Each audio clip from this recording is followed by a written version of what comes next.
moi, j'aime bien travailler avec les parents d'élèves en tant qu'inspecteur. Je découvre en fait qu'il a son oncle qui a été tué à la fête de la Nova. Et en fait, cet enfant, il est convaincu que son oncle reviendra, donc avec la résurrection des morts, s'il y a une tfila qui se fait. Donc, il prenait un livre et il frappait tous les enfants qui ne prient pas bien, selon lui. Parce que dans sa vision des choses, d'un petit gamin de 6 ans, si on ne prie pas comme il faut, son oncle ne reviendra pas. Il s'appelle Yitzhak Grunwald, il est inspecteur des écoles primaires sur la région sud d'Israël. On a eu envie de faire le point concernant ce qu'il se passe dans le système scolaire, ce qu'il se passe pour les petits élèves et les nouvelles choses qui ont été mises en place par le ministère de l'Éducation israélien. Bonjour Yitzhak Grunwald et bienvenue. Bonjour. Vous avez dû faire face à de nombreux défis depuis le 7 octobre. Oui, en fait, depuis le 7 octobre, moi je suis inspecteur dans la région de Sderot notamment. Et il faut savoir que Sderot, ça fait 20 ans qu'ils vivent sous les Kassamim, sous les missiles, sous les bombes du Hamas.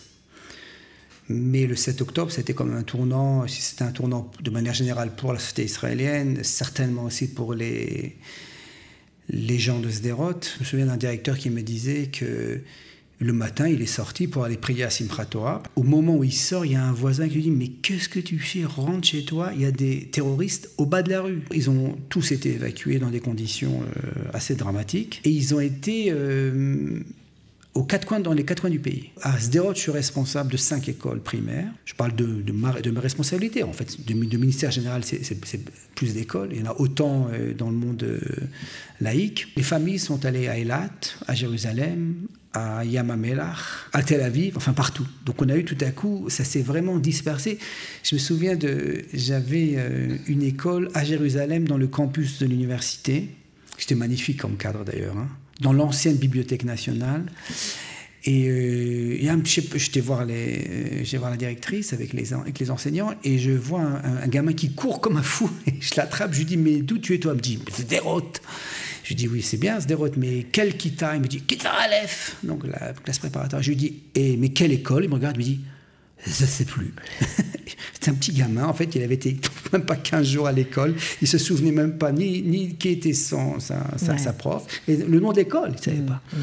Mais il avait l'air, il avait été repris en charge. Et là, les directeurs d'école ont fait un travail absolument extraordinaire, parce qu'eux aussi étaient évacués. Bien sûr. Avec leurs propres problèmes, avec leur famille, avec leurs enfants. Et ils ont tout de suite mis en place des infrastructures assez extraordinaires. Il faut dire que la municipalité de Sderot est extrêmement bien organisée. Eux, avec les agents de la société civile et le ministère, on a réussi à créer des écoles très rapidement. Je donne un exemple très intéressant, par exemple à Eilat. Je vais visiter une école très rapidement, hein. Moi, je suis inspecteur aussi à Eilat de manière générale, donc je connais bien la ville, je connais bien mes écoles. Mais là, j'avais tout à coup encore presque des milliers d'élèves qui sont arrivés là-bas. Et je vais visiter une école avec une directrice d'école qui, elle, est directrice d'école à Sderot, mais elle habite Netivot, donc elle n'était pas obligée d'être évacuée. Sa maison n'a pas été évacuée parce qu'elle habite Netivot, mais elle a décidé qu'elle suivait ses élèves et qu'elle suivait donc la ville. Et j'arrive, et ils avaient ouvert une école de 4h de l'après-midi à 8h du soir.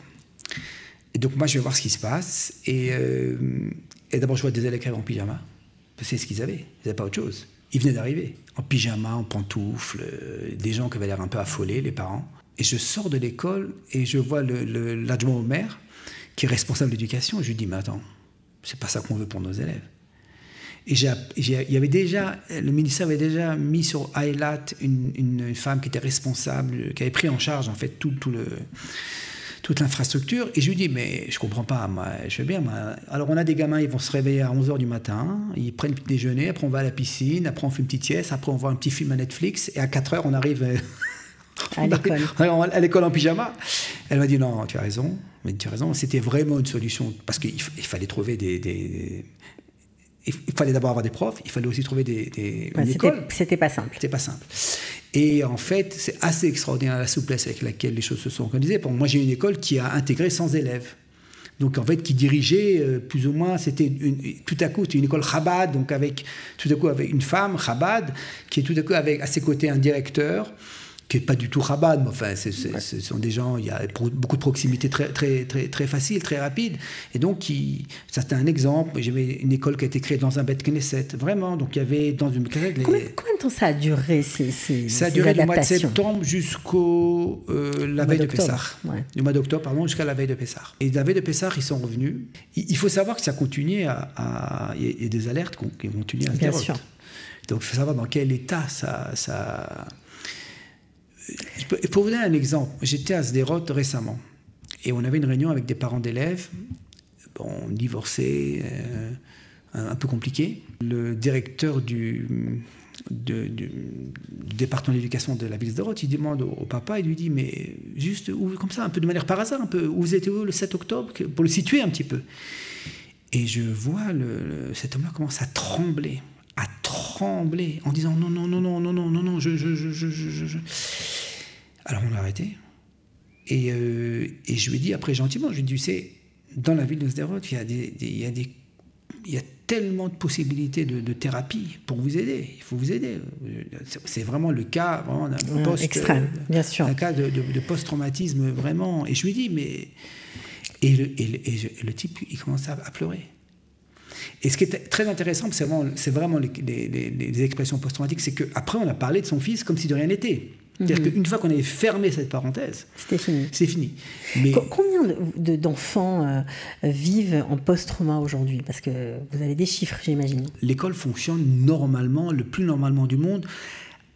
Pratiquement le premier jour, les enfants sont rentrés.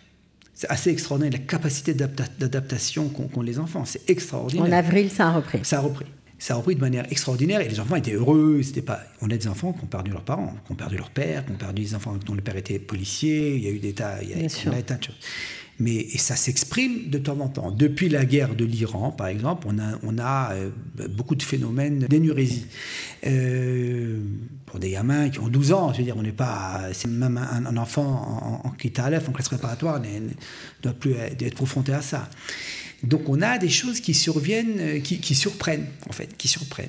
Et on a des familles aussi qui sont... Je donne un exemple aussi, mais ça c'est à Beersheba, par exemple. Je suis en réunion avec des parents, parce qu'on a un petit enfant en classe préparatoire qui sème la panique, qui frappe tout le monde, etc. Et récemment, il frappait, mais de manière systématique, les enfants pendant la prière du matin. Une école religieuse, on fait la prière du matin, Modéani, compagnie. Moi, j'aime bien travailler avec les parents d'élèves en tant qu'inspecteur, je fais ça beaucoup. Et je demande aux parents, mais... racontez-moi, parlez-moi de lui un peu, de comment il était avant, pendant le GAN, et puis on se rend compte qu'en fait il était un jour très calme. Je découvre en fait qu'il a son oncle qui a été tué à la fête de la Nova, et en fait cet enfant, il est convaincu que son oncle reviendra, donc avec la résurrection des morts, très tamitim, s'il y a une tfila qui se fait. Donc il prenait presque un livre et il frappait tous les enfants qui prient pas bien, selon lui.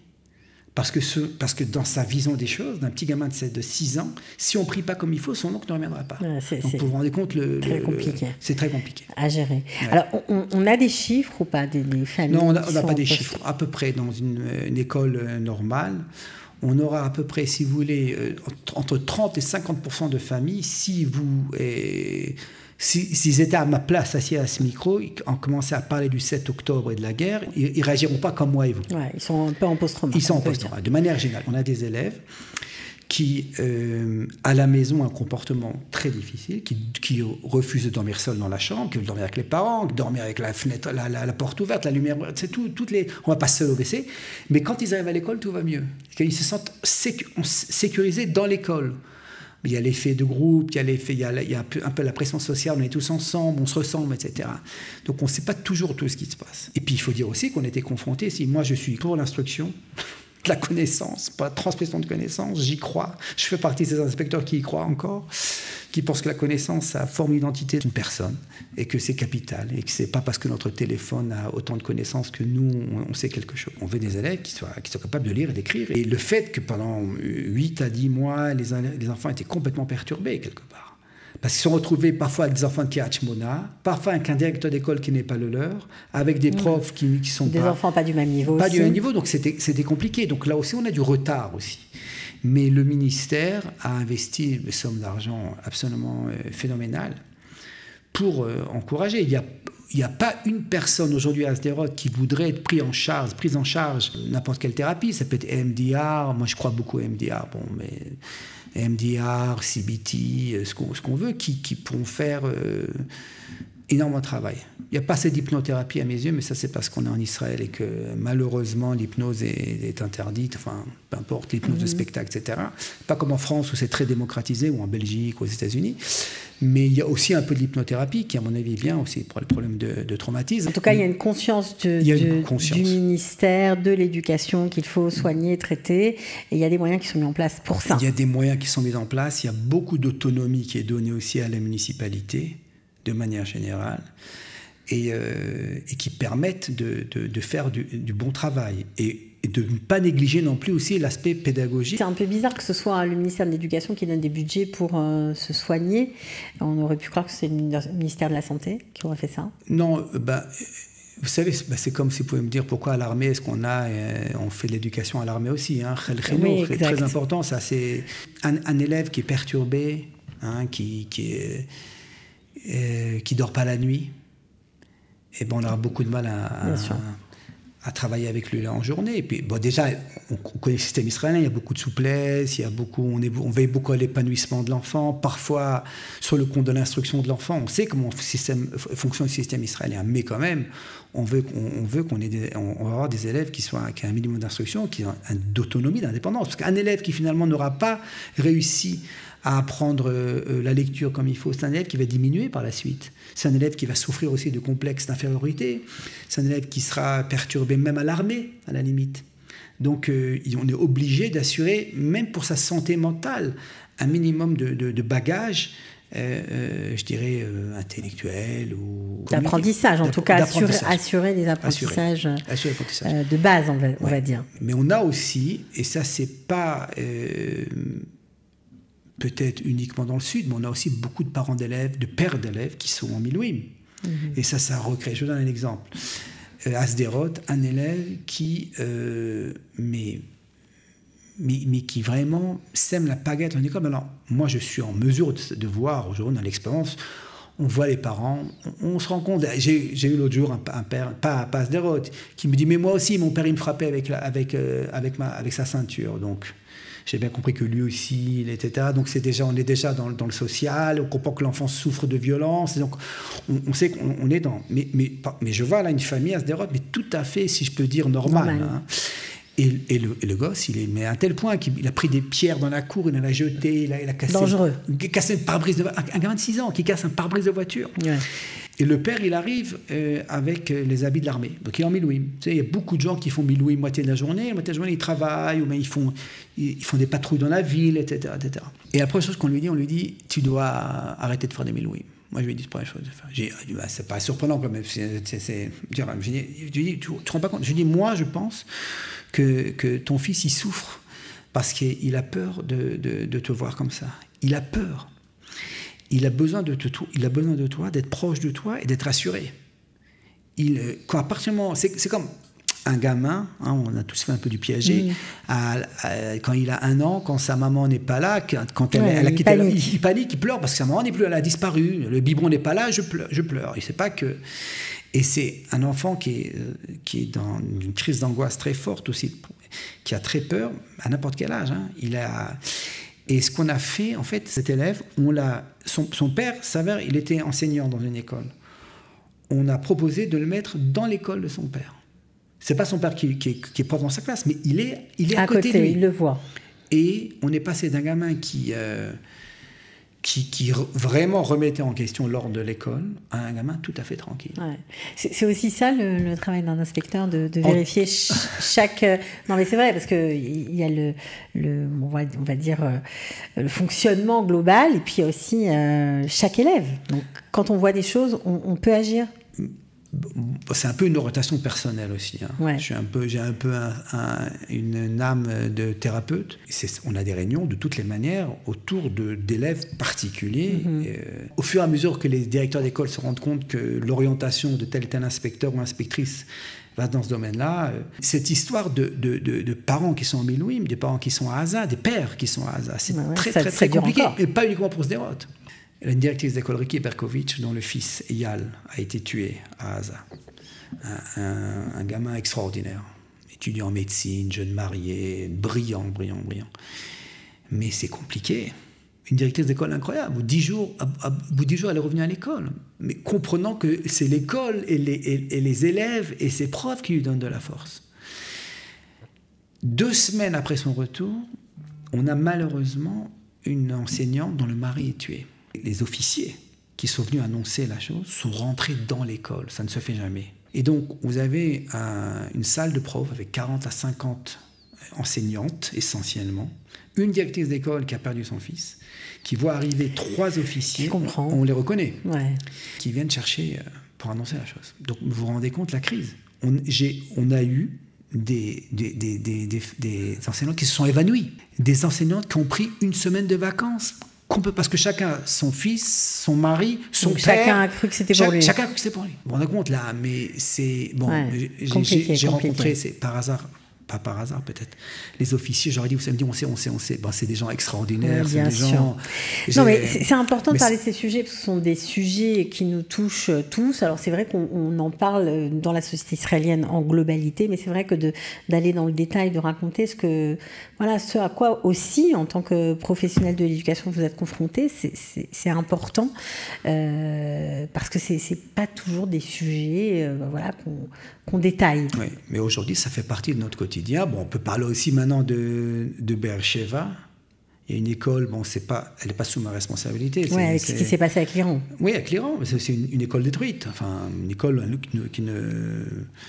qui doit être sérieusement retapée. Et des familles par dizaines qui sont évacuées aussi. Donc on est un peu dans un looping, même si c'est extraordinaire ce qui s'est passé avec l'Iran, et jamais n'aurait pu imaginer qu'on était d'une telle résultat invraisemblable.